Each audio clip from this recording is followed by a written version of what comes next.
we are again, ambassadors of mathematics, ready to explore another concept. Another concept in what we were already dealing with, statistics. We looked at the mean, we looked at the median, and we also explored the mode. We also came across the frequency table. And we talked about data and how statistics can actually help us in our lives. Now, another aspect of statistics that we want to look at is frequency tables for group data. Now, we were already exposed to frequency tables, but now we want to know, what is group data all about? Why group the information that you collect? Now, sometimes, depending on where we're collecting the information, for example, in a census, lots of information come in. And because maybe the range between the information is very large, maybe the difference between the smallest and the largest score has quite a bit of difference between the two of them. So, as a result of that, we need to take our data and put them into groups. So that's how we come up with group data. Another example, let us say that we are at a school and we need all the weights of the children. Each child needs to be weighed. So they step on the scale and we record. So for example, you're coming from a school that is graded A. You're having over 550 students or 550 recordings of weights. That's quite a lot of information. You might have a child weighed down at 50 kilograms. And you might have another one, maybe the heaviest child could have been 160 kilograms. So we have quite a bit of difference between the smallest and the large. So we need to group. And then we have quite a large number of weight recorded. So we group. So what's our main focus today? Our main focus is to construct frequency tables for group data. So let us see what that is all about. Now these are some key points which we must take into consideration when we're looking at frequency, group data, and frequency tables. Class interval is the name given to group size in frequency tables. So when we have the table, and because we're putting it into groups, we need something called a class interval. An interval which we call a class. Now, this class interval, for example, if we have the scores of 50 students in a math test, and the lowest score is 25 and the highest score is 99. So between the 25 and the 99 we have 48 other scores. Now let us say those 48 scores range from 25 all the way to 99. Now we need groups. One group can be, maybe we're starting at 25 and we're going to 30. So all those who scored between 25 to 30 will go into this group. And this is what is called a class interval. The interval is from 25 to 30. The class interval is not always given. It's not fixed. Sometimes you're going to look at the information that you collect and then you're going to decide, should I accommodate 10 sets of numbers in here? Or should I take 15 or should I take 5? You have to first check, investigate, examine the information you collect before you make a decision. Now there are times when it is given because maybe a different purpose or objective is to be achieved. Therefore, it is necessary to choose convenient class intervals. The class intervals is chosen so that all data are included. So, if the smallest is 25, and then the largest is 60, the class intervals is chosen so that all the data are included. Now let us say, before you examine the data, you went ahead and you made class intervals. You said we're going to have 25 to 30. You're going to have 31 to 35, and so on. But when you went to your data, you noticed that one of the scores was 22, and then another one was 20.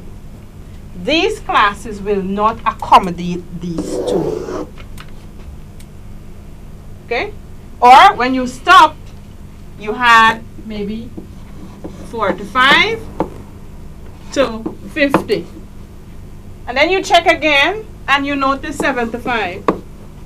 You made no accommodation for 75. So when you're choosing your intervals, you must first examine the information you collect and then make a decision. So there again, we must first, after collecting our information, look through it carefully.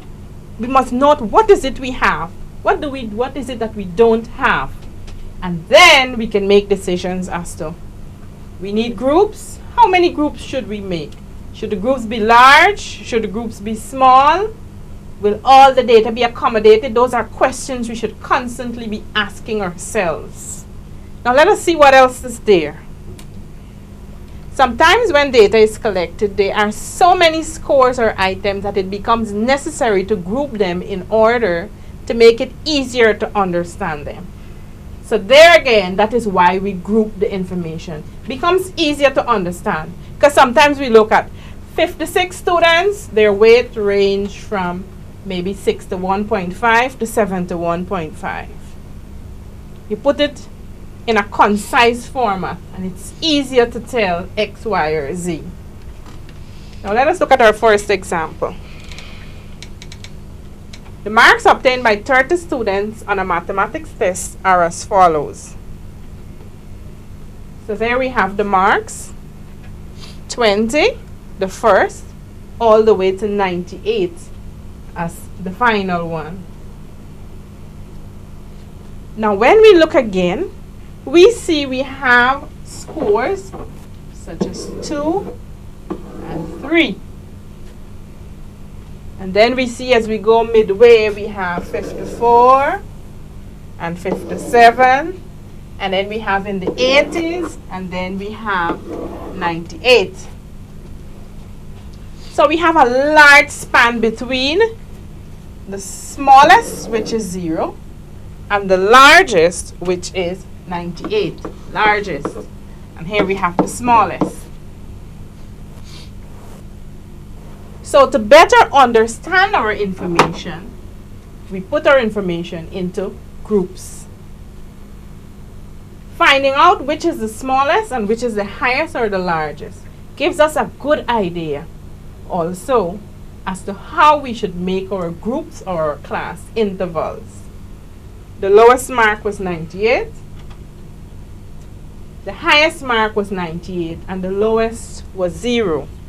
Also, those two marks should help us to determine the number of groups or class intervals. Between 0 and 98, what should we do? How many groups should we use? 5? Do we use 7? Do we use 10? Class intervals is the name given to the group size in a group frequency table. Now in this case here where we had the students in the mathematics test,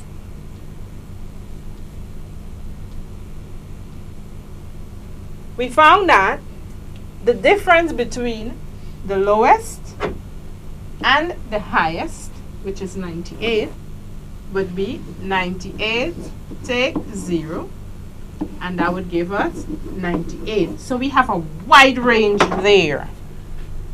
Now in this case, the choice of the person working with the data decided that let each class interval cover 10 marks. So we need 10 class intervals to cover the data from 0 all the way to 98. So if we use 10 marks in each interval, we're going to start at 0 and we end at 9. So let's see if we have 10 in there. 0, 1, 2, 3, 4, 5, 6, 7, 8, 9. So we have 10 numerals covered from 0 to 9. And the same thing from 10 to 19 and so on until we get from 90. 98 would be the last one. But remember, the size of every class interval must be the same. You will see later on why that is important when we come to the frequency polygon and the histogram. The width of each class must be the same. So if we're accommodating 10 here, we should have 10 here, 10 in all of these, and 10 here also. Never mind, 99 is not in the set. We must make it 10. Now, in addition to having the same width of each class, which we said it was 10, and 10, and 10, every class interval covers a different set of numbers. Every class interval, no two class interval overlaps. So in this one here, we have the individual numbers 0, 1, 2, 3, 4, 5, 6, 7, 8, and 9. When we go to the final one, we'd see 90, 91, 92, and so on until we get to 99. We cannot see 1 in the first and 1 in the final one. All the marks in each interval would be different. So here we have a demonstration of our first class interval, and the scores that would be found are represented by that interval. Also, in our second class interval 10 to 19, here we have our marks again.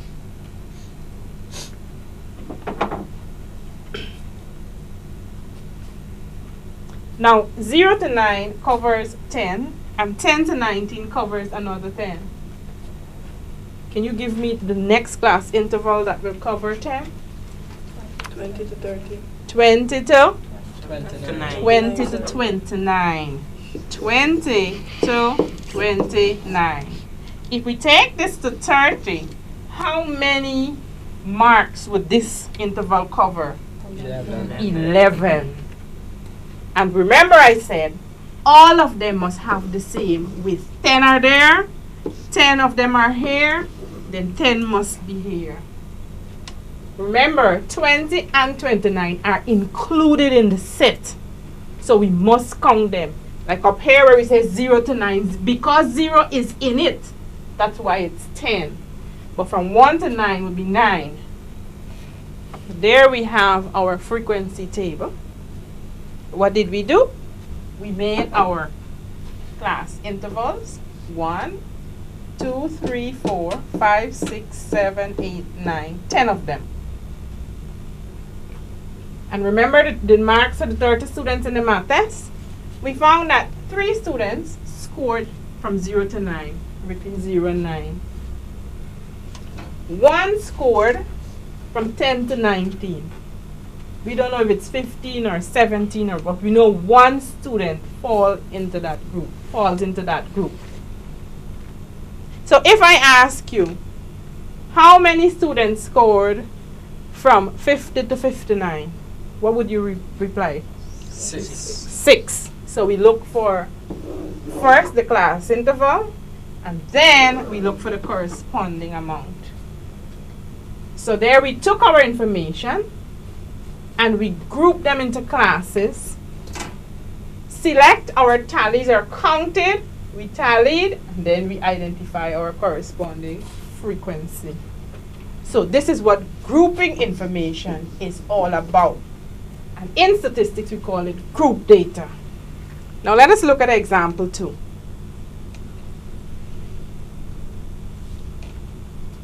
There we have our frequency table. And we want to find out what is the modal class. Now we learned about the mean, the mode, and the median. And we all agree that they were just this one figure that represented an entire group. Now here we have 10 groups. And we want to know which group or class is the modal class. Modal is from the word mode. So before we answer the question, we should ask, what is the mode? Who would want to answer that? What is the mode? What is the mode? You have to know what the mode is before you can say which class is the modal class. 50 to 59. 50 to 59. But Daryl, what is the mode? What is the mode? What does the mode do? What does the mode tell us? The mode tell us how many times the group persons in the group falls into that group. How many persons got that mark? Got marks that would fall into it. But there's another. How frequently a person obtained a mark for that group. And persons most frequently obtain marks for the group 50 to 59. 50 to 59. Here we have how many persons? 6. So as we went through the 30 papers, we flipped and maybe one got 50, and then we flipped again and maybe we got a 52, and then we turned again and we got a. So of the set of, or the stack of responses, 6 out of the 30 fell in this group. So that's the most popular group. That's the group where most of the students performed in. Okay? So we call this group the modal class or the modal group. Now let's see what else we can find out about frequency tables. So let's see if we were correct. The modal class is 50 to 59.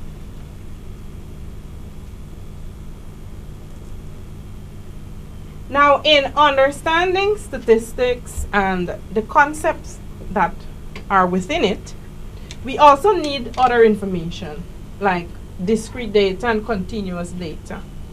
Now, when we talk about discrete data, what do we mean?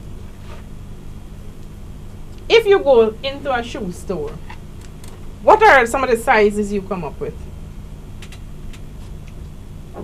7, 7, 12, 12, 15, 15, 8, 8, and so on. and so on. I need some more sizes. 8.5. 8.5, 7.5. 7.5, 10. 10, Size 6. 6, 9.5. 9.5. Have you ever walked into a shoe store and see 9 1/3? No miss. Have you ever gone in and you would have seen 6 3/4? No. We have specific sizes as it relates to shoes. So you would have seen 6, you would have seen 6.5, you would have seen 7 7.5, 8 8.5, 9 9.5, and so on. Never would you see any shoe size that falls between here, or between 6.5 and 7. These are fixed, and it stays fixed. Either you go for the 6 or you go for the 6.5 or the 7. You don't go for in between the 6.5 or the 7. When we have information like this,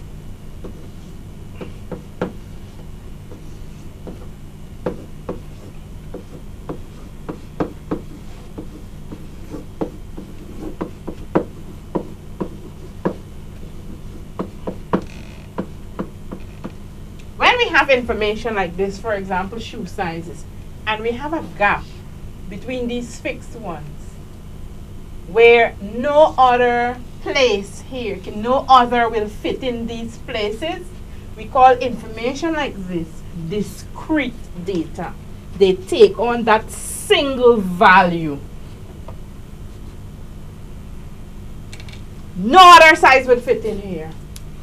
Fixed. For example, sometimes we go buying clothes and you would see small, large, and medium. You ever see small and a half? No, small is small, it's fixed there. It belongs to a particular group and you can't shift it to something else to accommodate. No way, it wouldn't work. So it's fixed, it sticks there. So we say that it's discrete.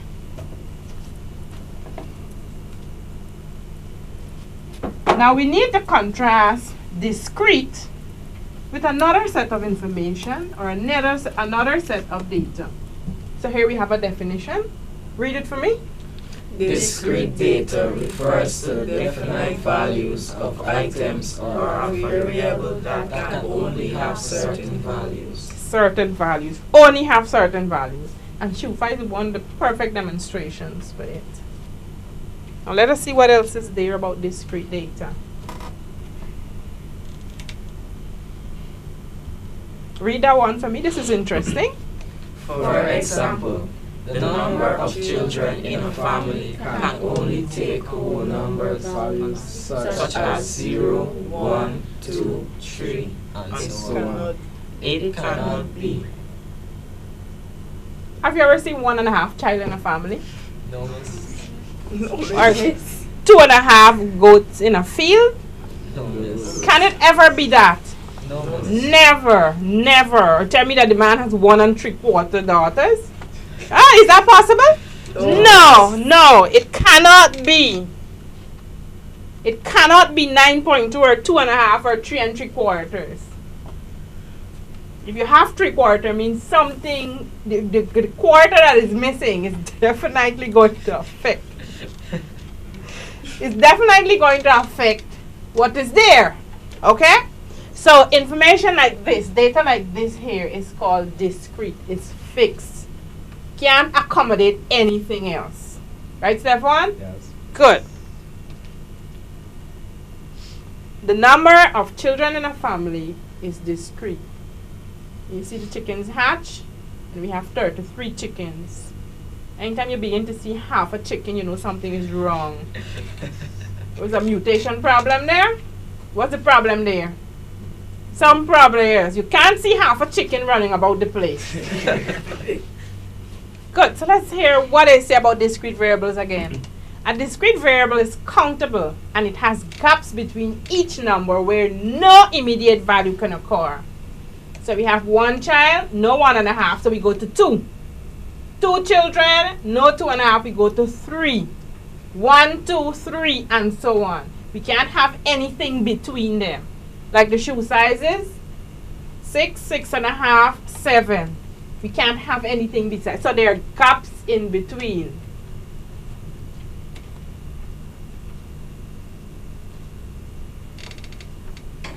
So here we have shoe sizes there. Are again examples of discrete data. Now here we had children, we had shoes. Let me see who is creative enough to give me another example. It's a pencil. A pencil? Yes, Miss, you can't get a half pencil. Why not? Miss, people don't say half pencil. 1.5 pencils. Now let us say that I am borrowing Delicia's pencil. This pencil was once a whole, but then it went to 2/3, and then it went to 1/3, and then finally it might go down to 1/10.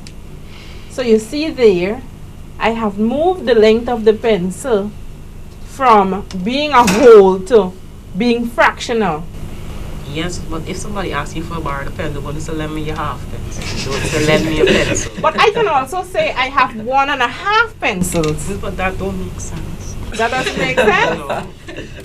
But I cannot call a pencil that is a half. I see your logic, but I cannot call a pencil that is a half a pencil if we're looking at a whole. Okay, Daryl? Yes. So we can go both ways. Somebody else being creative? Yes, Yannick? Like a ball? A ball? Yes. We have a 1 ball or 2 balls or 3 balls. But then maybe we can have 1.5 egg ball. It depends on how we're going to look at it. Basketball. A basketball, right. So we have 1 ball, 2 balls, 3 balls, and we can keep going there. So that is the concept of when you say something is discrete, it takes on those individual values and there's nothing in between. It's not possible. Now, if a value is not discrete, then we can categorize it as something else. It's either discrete or it is continuous. So if you have a scale and you step on it, maybe I can see 50.1 kilograms. And somebody else steps on the scale and I can see 50.12 kilograms. So between 50 and 100, I have an endless amount of numbers between here. Endless. It's not like we go to 50 and then 60 and then 70 and 80 and 90 and then 100. We have an infinite amount of numbers between here. Now because we have an infinite amount of numbers between maybe 2 endpoints, we say that those numbers are continuous. Any variable which can take on, any continuous variable can take on any numerical value on a scale. So like we were saying just now here, we had 50 and we ended at 100, but we had an infinite amount going here because we can have 50.135 and 50.98, all of those, and we keep going. So here again we say continuous data refers to values that can be represented on a continuum. You keep going on and on and on. It's not like discrete where we can't have anything between that gap.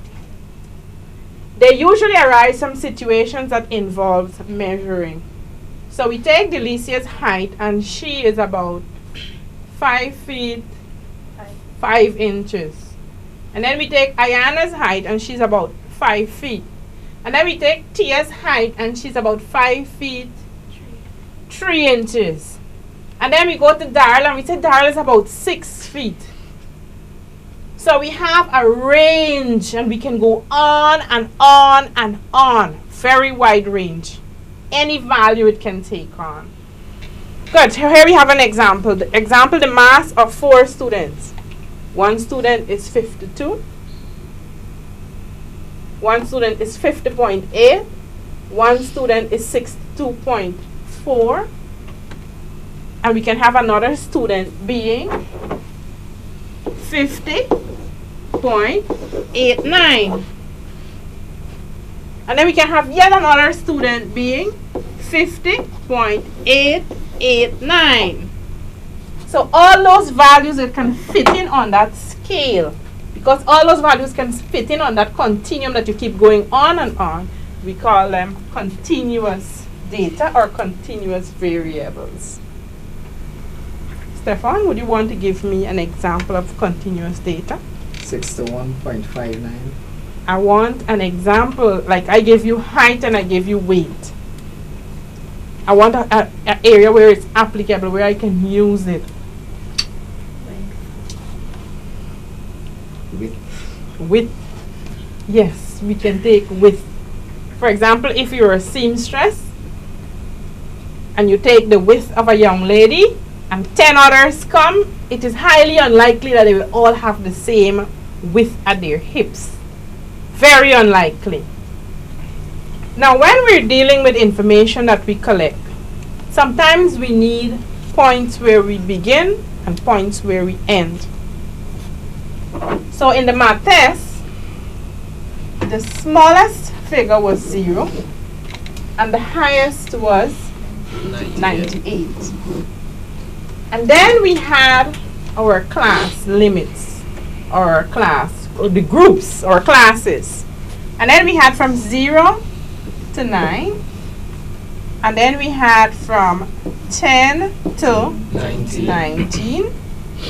Then we had 20 to 29.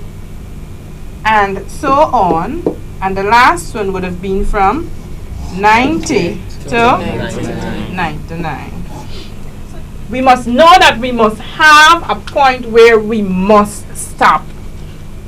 If we have a value, we must know where it belongs. It must not be flinging itself. It must not be throwing itself all over the place. It must belong somewhere and stay there.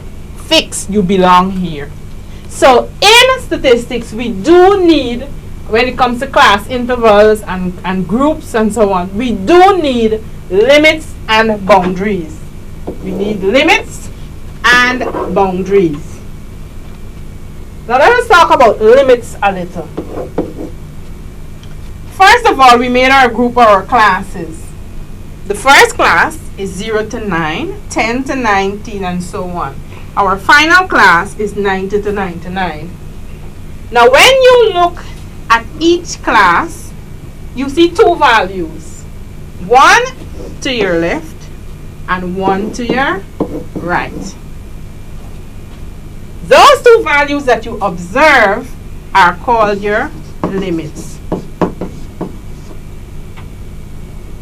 The one to the left, which is lower, is called our lower limit, and the one to the right, which is the highest, is called our upper limit. So after we would have examined our information and we would have made our classes, from our classes we derive our limits. Upper limit or lower limit. So we know definitely, okay? 15 has got to be in this second class. And that's the limit, it's fixed there. So let's see what they say about limit. Suppose we have a number of groups according to mass into which we want to place students. The groups are 45 to 50, 51 to 56, 57 to 62.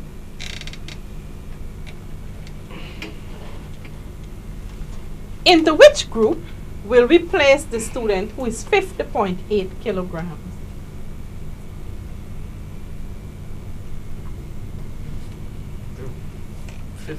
Group 51 to 56. Group 51 to 56. Thank you, Darrell.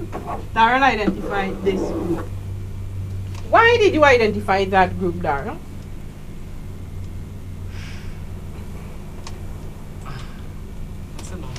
You don't know. Who can tell me why or suggest a reason why Darrell took that group? Why didn't he take 45 to 50? Because when Because it's 50 is the 5, limit. it can go to the next whole number, and 8 is closer to 51.8. It's closer. Physics? Darrell says physics. It's accuracy. Now, yes, it's accuracy. When we look at 50.8, when we look at the number after the decimal point, it is 0.8, which is 8/10. And 8/10 is closer to a whole. So if we round off 50 to the nearest whole number, it becomes 51. So most likely it should fall into this group. Well, let us see. Well, let us find out what is happening. Read what that statement is saying. It is necessary to define the limits and boundaries of the class interval very clearly. Otherwise, it may be difficult to decide the class in which to include a particular value, especially when we are dealing with continuous data. When we have discrete data, we might not have a problem because we know directly where they have to go. But when we're going to come with the point and the decimal so and so, we need to specify very clearly what our class limits and our boundaries are.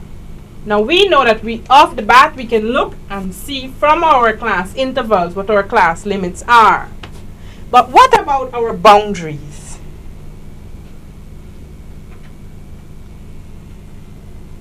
So let's look at class limits and boundaries again. The class interval 45 to 50 has an upper limit of 50 and a lower limit of 45. These are called class limits. Further, the lower boundary is 44.5 and the upper boundary is 50.5. Now why did they go down to 44.5? Here we have 45 to 50. Why did they go down to took the boundary to 44.5? Why do we say we can start there? Yes, Daryl? Maybe because that's its actual limit. That's 50.5. 44.5 is our lower boundary. Our lower limit is 45. Why could we have gone down to 44.5? Why could we accept that as a boundary? We're setting a boundary there. Because 5 and over you could get 45 from. Because if we round off 44.5, that can take us to 45. Or if we have 44.6, 44.7, 44.8, all in that range gives us 45. Okay? So that is why we can take our boundary all the way there. We can accommodate anything from 0.5 and up. Then we look and we see that our upper boundary is 50.5. But then you might say 50.5 is 51. So when we are writing our boundaries, we say x is greater than or equal to 44.5, but it is lesser than 50.5. It is just up until we almost get there, but it doesn't include 50.5. Okay? But it begins at 44 and just up there. So without this here, the stroke at the bottom there, we know that 50.5 is not included. So where, for example, 45 to 50, then we'd have 51 to 55. That can be another class following this. Where this one ends, the other one begins. So here we have our class boundaries for the 4.5 and 50.5.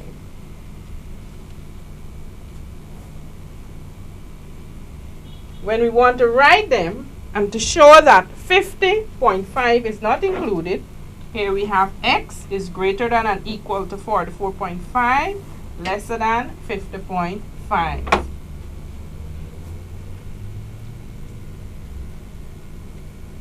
So we continue with our class boundaries. The class boundaries determine the values in an observation that are included in a particular interval. Thus 50.8 kilograms will be placed in the class interval 51 to 55. So Darrell, you were correct. Because if we round this off, it becomes 51. Correct, very well. Now let's look at the width of a class interval or the class size. Read for me there, the first piece.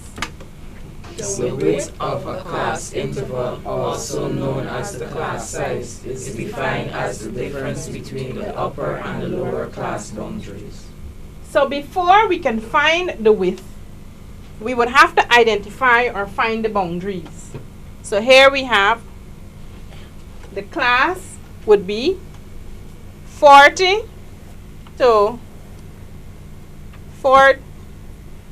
39.5 to 34.5. So we went down a 0.5 And here we would have gone up a 0.5. So here it would have been 35 to 39 as our class. Let me put that.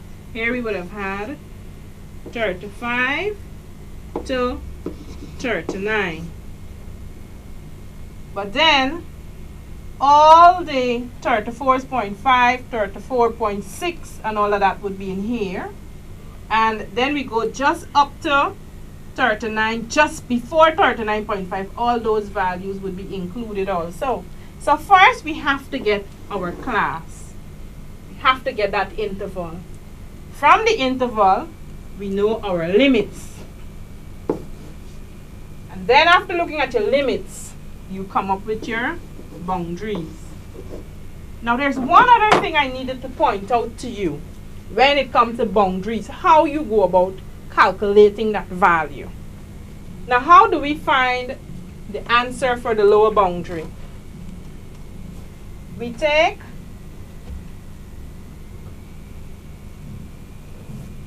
the lower limit for one class and the upper limit for the other class. We sum them and we divide by 2. And the similar thing we do here. So good. Now let us see how we can find the boundaries for classes.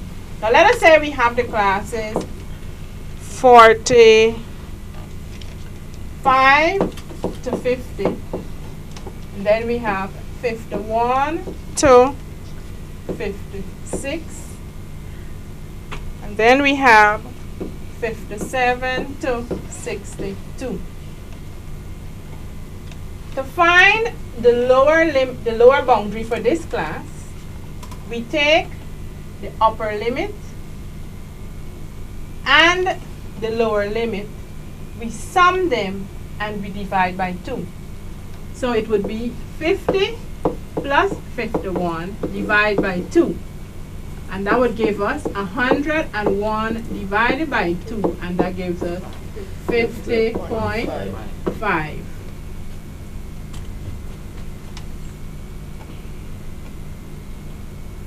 Now to get this upper boundary, we take this upper limit and this lower limit for the next one. We sum them and we divide by 2. So in this case here, the boundaries would be 50.5, and here we will have what? 56 plus 57 would give us 113. And if we divide 113 by 2, we should end up with 56.5. Good. So here we have 56.5. So that is how you calculate the boundaries. But some people would just look at it. You go up 0.5 and you drop 0.5. Now let us continue with our boundaries and our limits. Now let us look at example 3. Write down the size, the boundary, and the limits of the class interval 0 to 5. Go ahead quickly and do that. We want the size, the boundary, and the limits of the class interval. Finish, Annick? You want to put your answers on the board?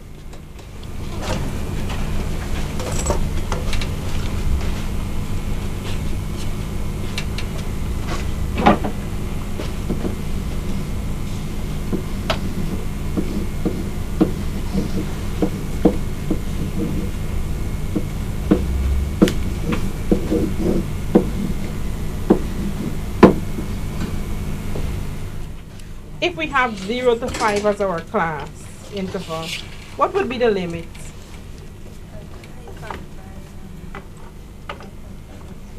What would be the limits, Evander? 5.5 and minus 1.5, yes. What do you think, Stefan?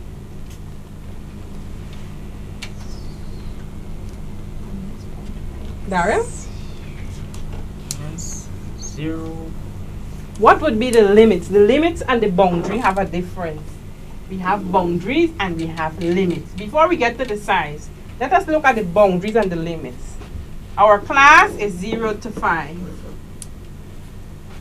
What are the limits of that class? 0 and 5. Evander said 0 and 5. What do you think, Tia? 0 and 5.5. Step 1. 0 and 4.5. Daria? It's negative 0.5 to 5.5. Delicia? Negative 0.5 to 5.5. Ayana? 0 to 5. 0 to 5. Whatever you see on the class interval, that's exactly what you're going to use to make your limits. So we go our lower limit, and here we have our upper limit. As long as you have a group or a class interval, that is where you take your values from for your lower limit and your upper limit. Now we want our boundaries. So we know our limits are going to be these whole numbers that we see here. Boundaries now. We go up and we go down. Tia, you want to help me with the upper boundary? What do you think it will be here? 5.5. You agree with her, Yannick? Yes. Ayana, what do you think our lower boundary will be?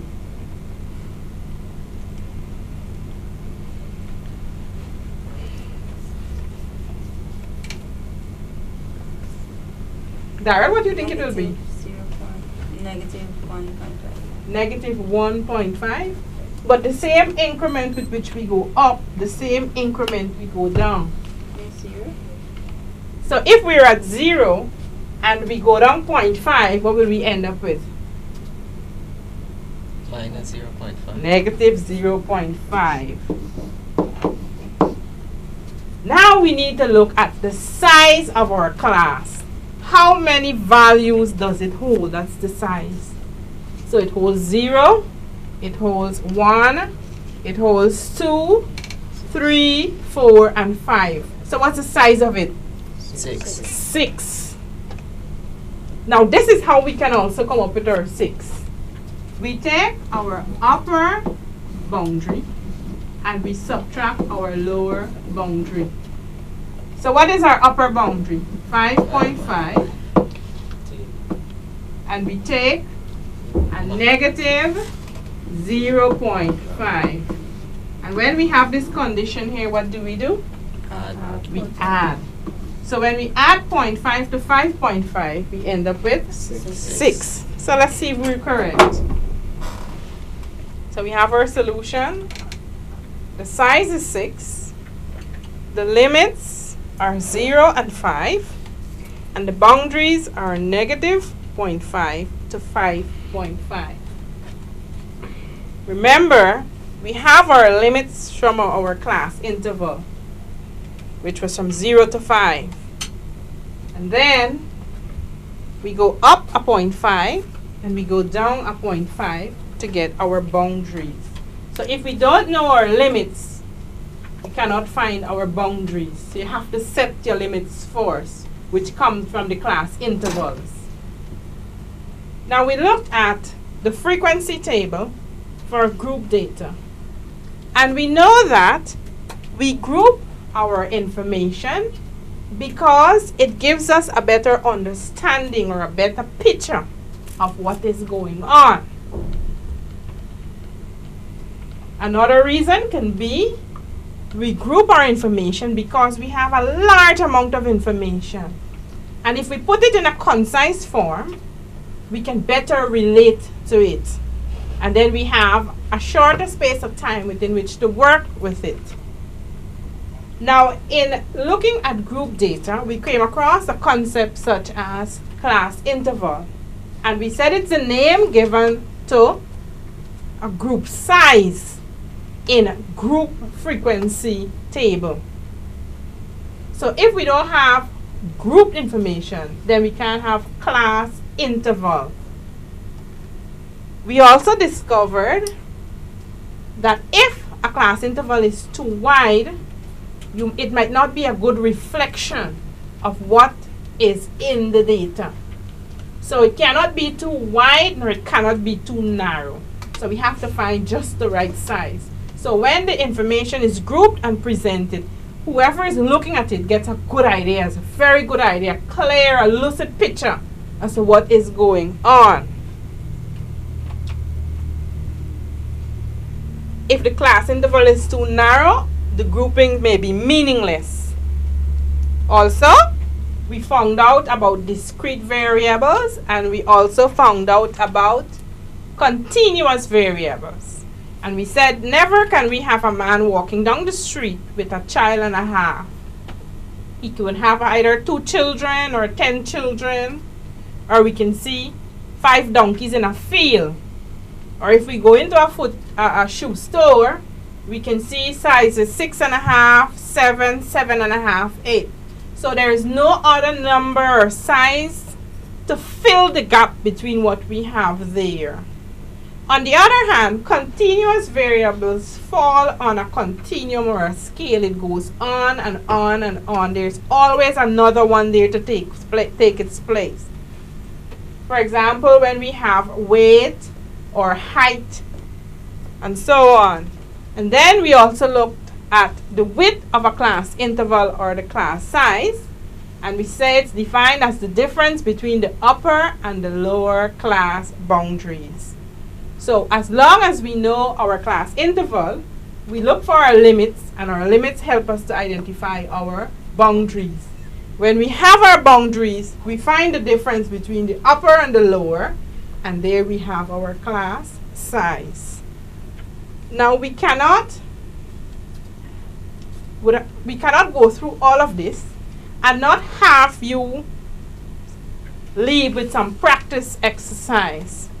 So again, we're taking some problems for today from the book, which is Mathematics in Secondary Schools in Guyana, book 3. And the questions are numbers 4, 6, and 8, page 109, exercise 9D. Now let us also explore the solutions that you got in the last lesson. You were given some problems and they had to be solved. Now the first question was to find the median of the numbers, and here we have the set of numbers, and the median for those numbers cannot be found unless you would have arranged them in ascending or descending order. And then we look here, we notice that there were 11 numbers, and the 1, 4 fell in the middle, and that's the middle value. So we know that 4 is our median. And let us continue with your problems that you had to do. Question 4, the masses of 6 men in kilograms were 80, 77, 82, 77, 83, and 84. So again, the masses were arranged in ascending order. There we have them there. And because we had an even number of values, or an even amount there, we had to sum the 2 center ones, which would be 80 and 82. And then we divided by 2, where we found the mean of 80 and 82. And our answer was 81. I'm certain you got that. And the final question, question 2 again, the mode of 5, 0, 2, 10, 2, 6 would be 2. And it's 2 because 2 is the most frequently occurring. It's the most popular number in that set. Here again, we're looking for modes. And we have a distribution 6, 10, 7, 10, 6, 9, 8, and 4. And when we look at them, we see 1 6, 2 6s, 1 10, 2 10s. So we see 10 and 6 being the most popular. So we have two modes. So we say this distribution would be bimodal. Very good. In this lesson, we continued with statistics. And after exploring what the mean, the median, and the mode were all about, we advanced, means we delved deeper. And we looked at group data today and why we needed to group the data. And some of the kinds of data we're going to encounter, like discrete and continuous. And then we see how effective it is after grouping it, how we can place it on a frequency table. We can also look at the frequency table for group data and identify the modal class. Now, in group data, we need to make classes or class intervals or groups. From those groups, we can have our class limits. We take our classes. The one on the left is our lower limit, and the one on the right is the upper limit. Then, from our limits, we derive our boundaries. And when we have our boundaries, that helps us to find our class size. So my wish is you go out there and collect some information which you can group and explore boundaries and limits and sizes of classes.